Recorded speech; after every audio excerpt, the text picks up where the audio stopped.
Kesaksian saya itu pertama adalah saya itu hidup di lingkungan orang-orang pondok pesantren. Nggak mengejas bahwa semua Islam itu buruk. Saya akan mengatakan di sekte saya aja ya. Saya nggak mau karena saya nggak ada masalah sama orang NU atau sama masalah sama orang Muhammadiyah. Saya nggak ada masalah sama mereka ya. Saya harus jujur dan saya harus fair juga gitu ya. Karena ini kan kesaksian. Kalau kesaksian kan saya harus sejujur-jujurnya begitu kan. Jadi begini, kalau kalau di sekte aku dulu itu yang paling saya nggak suka adalah apa itu perempuan dijadiin mesin anak gitu, memperbanyak kaum gitu ya. Jadi perempuan di sekte aku itu benar-benar direndahkan gitu. Dan di sekte aku tuh dilarang untuk KB gitu. Jadi harus memperbanyak anak. Anak itu nggak boleh sedikit, nggak boleh KB pokoknya. Harus banyak anak. Karena apa? Karena di sekte aku itu sekte ini kan minoritas banget gitu loh. Cuman sekarang udah mulai membesar gitu ya. Mulai membesar karena di situ kan memang kita kan nggak boleh KB gitu ya. Perempuan harus taat dan tunduk sama suami. Bahkan surga kita ini aja numpang sama suami. Enak aja kalau kita main surga-surga sendiri, nggak bisa. Jadi surga numpang sama suami, suami numpang sama ibu gitu kan. Nah, ini yang membuat pikiran saya itu nggak apa ya, memberontak gitu loh. Ini nggak sesuai dengan pikiran saya yang selalu kritis gitu kan. Saya tuh sering debat-debat sama paman-paman saya. Paman saya itu adalah kaki tangan dari amir, dari keamiran di sekte saya dulu gitu. Jadi ganas gitu ya. Cuman orang-orang pada takut, tapi saya nggak takut. Saya biasa aja karena menganggap bahwa mereka itu juga sama seperti kita kan sama-sama makan nasi gitu ya. Saya punya pikiran bahwa oh sekte aku ini kayaknya kayak nggak bener gitu ya. Terus semua keluarga itu kan didoktrin gitu. Termasuk saya dulu juga sempat didoktrin, kita berteman sama orang-orang non muslim itu kan nggak boleh gitu ya. Mereka itu dianggap kafir, bahkan kita jadi sekte aku sendiri mengatakan NU Muhammadiyah itu kafir, apalagi orang Kristen dianggap kafir gitu. Jadi di sini aku kok sekte aku ini kok nggak ada jiwa-jiwa sosialnya sama sekali gitu. Oke dah, akhirnya aku mulai mencari tahu gitu ya, baca-baca gitu kan. Nah kemudian aku dulu kan main Twitter ya, Yuli main Twitter. Nah, aku kan pernah war itu artinya kan kita debat kusir sama orang-orang kadrun. Itu kurang lebih 5 tahun. Aku tuh 5 tahun loh debat sama orang-orang sesama orang Muslim karena aku nggak suka dengan cara mereka yang suka mempersekusi sana sini gitu kan. Terus disitulah aku timbul bahwa wah ini ada yang nggak bener ini dengan sekte aku, apalagi yang is gitu ya. Oke dah, aku cari-cari tahu. Akhirnya aku membaca buku dari ini kisah pendeta jalanan ini. Ini yang membuat saya tuh yakin bahwa Yesus itu adalah Tuhan. Jadi Smith Wigglesworth itu ya dari Britania Raya itu orang Inggris, dia itu adalah pendeta jalanan yang bisa membangkitkan 14 orang mati. Jadi pertama yang dibangkitkan itu adalah istrinya yang pertama dibangkitkan. Saya baca buku itu dan saya cek ternyata benar.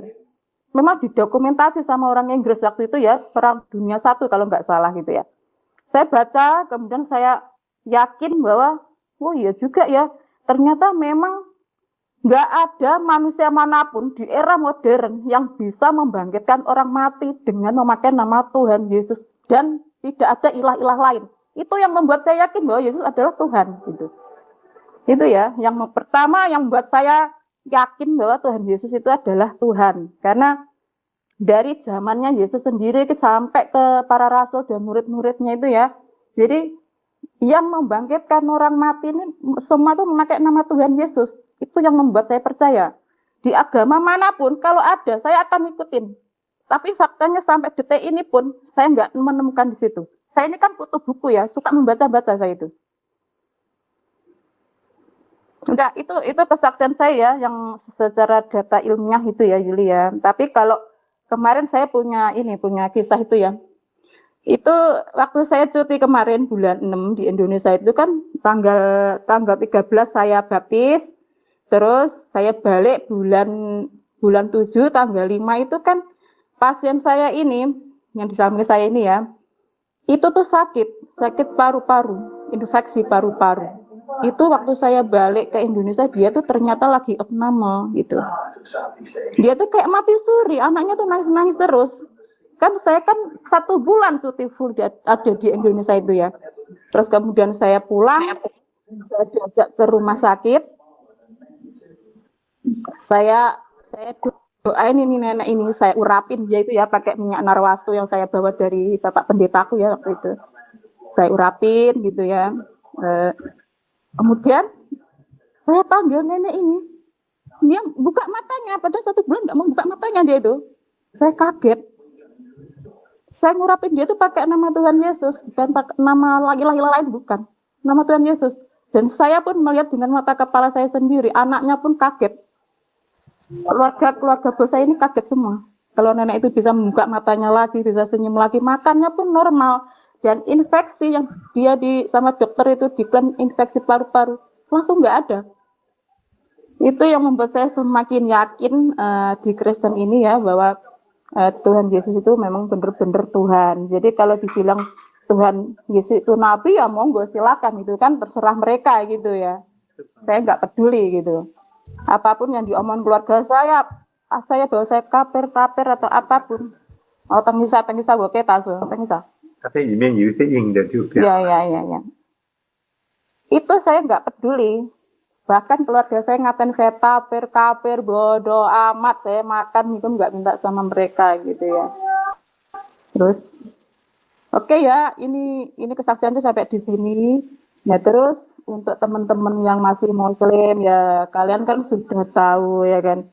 Minimal ini kan era digital, kalian bisa baca-baca lah, tahu info-info gitu ya, baca-baca info bahwa kita hidup di dunia itu harus punya tujuan, ya kan?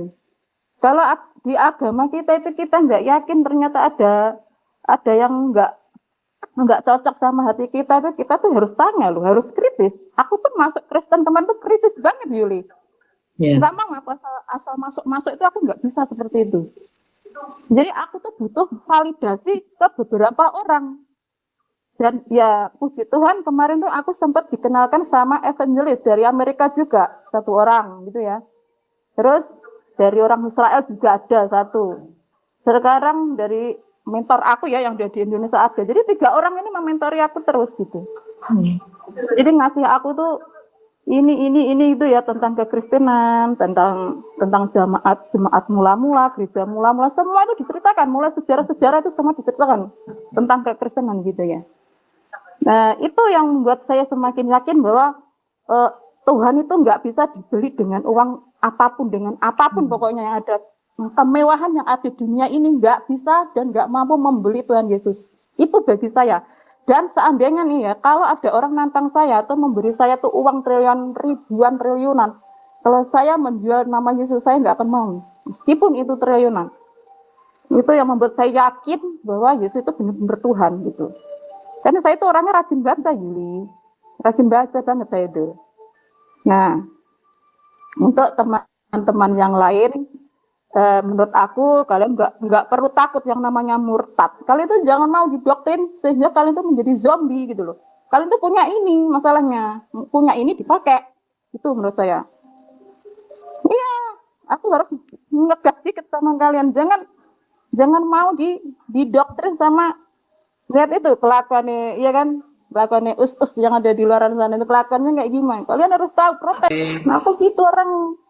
Aku masuk Kristen tuh nggak omong-omong aku, nggak mau aku. Harus aku cari yang bener-bener gitu. Ternyata aku dikasih bukti, wah ini loh Smith Wigglesworth. Wah ini loh ada kisah ini loh. Oh ini ada kesaksian begini. Ya itu yang memvalidasi bahwa Kristen itu memang bener-bener ini gitu loh. Jadi nggak kayak yang lain gitu ya. Nah, Itu menurut saya. Ya itu pesan saya ya buat cewek-cewek, atau aku tantang kalian, siapa ilah mana yang bisa membangkitkan orang mati. Ini aku tantang kalian ya, ada di bawah ini terutama. Ya aku tantang kalian, kalau ada ilah-ilah lain memakai nama lain selain Yesus bisa membangkitkan orang mati, aku ikutin kalian. Kalau nggak ada ya kalian baca sendiri Smith Wigglesworth. Oke, itu udah ada. Assalamualaikum sahabat menjawab Murtadin. Mari kita analisa kesaksian Murtadin ini. Kalau kita amati, ini bukan kesaksian kebenaran. Ini manipulasi emosional yang dibungkus intelektual palsu. Pertama, sejak awal narasi ini sudah cacat logika.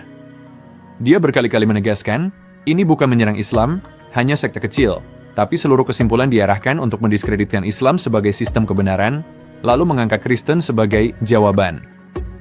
Ini teknik klasik, pura-pura adil, tapi vonisnya sudah ditentukan dari awal. Kalau masalahnya sekte, yang dikritik seharusnya sekte, bukan akidah Islam, bukan tauhid, bukan Al-Quran. Tapi yang terjadi, Islam ditinggalkan, Yesus diangkat sebagai Tuhan. Itu namanya loncat logika dengan sengaja. Kedua, soal perempuan dan KB. Ini penipuan intelektual terang-terangan. Islam tidak pernah mengajarkan perempuan sebagai mesin produksi anak. Islam membolehkan KB dengan syarat dan pertimbangan medis. Ini ijma ulama lintas mazhab. Bahkan organisasi arus utama seperti Nahdlatul Ulama dan Muhammadiyah secara resmi membolehkan KB. Jadi ketika dia muak pada larangan KB, yang dia lawan itu ajaran kelompok ekstrem bukan Islam. Kelompok sesat Islam. Menyalahkan Islam karena ulah sekte itu setara menyalahkan kedokteran karena dukun santet. Ketiga, klaim bahwa Islam intoleran dan Kristen penuh kasih juga omong kosong selektif. Dia hanya menceritakan sisi gelap komunitasnya, lalu menutup mata rapat-rapat terhadap sejarah Kristen. Perang salib, inkuisisi, pembakaran bidat, kolonialisme, misionaris. Kalau mau jujur, dua agama punya sejarah manusia yang berdarah. Karena masalahnya bukan pada wahyu, tapi manusia dan kekuasaan. Tapi narasi ini sengaja timpang. Islam disorot dengan kaca pembesar. Kristen dipoles dengan cahaya lilin. Keempat, dan ini titik paling fatal, klaim mukjizat kebangkitan orang mati oleh John Alexander Dowie. Ini kebohongan sejarah yang sudah lama dibongkar. John Alexander Dowie bukan tokoh kredibel, dia adalah faith healer kontroversial yang tidak pernah berhasil membuktikan satupun kebangkitan orang mati secara medis. Klaim 14 orang dibangkitkan ditolak oleh catatan medis, jurnalisme sezamannya, dan bahkan komunitas Kristen sendiri. Tidak ada sertifikat kematian yang valid. Tidak ada autopsi, tidak ada verifikasi dokter independen. Ini bukan sejarah, ini mitologi gereja pinggiran. Lalu dia berani berkata, tidak ada yang bisa membangkitkan orang mati kecuali Yesus. Ini tantangan kosong berbasis ketidaktahuan.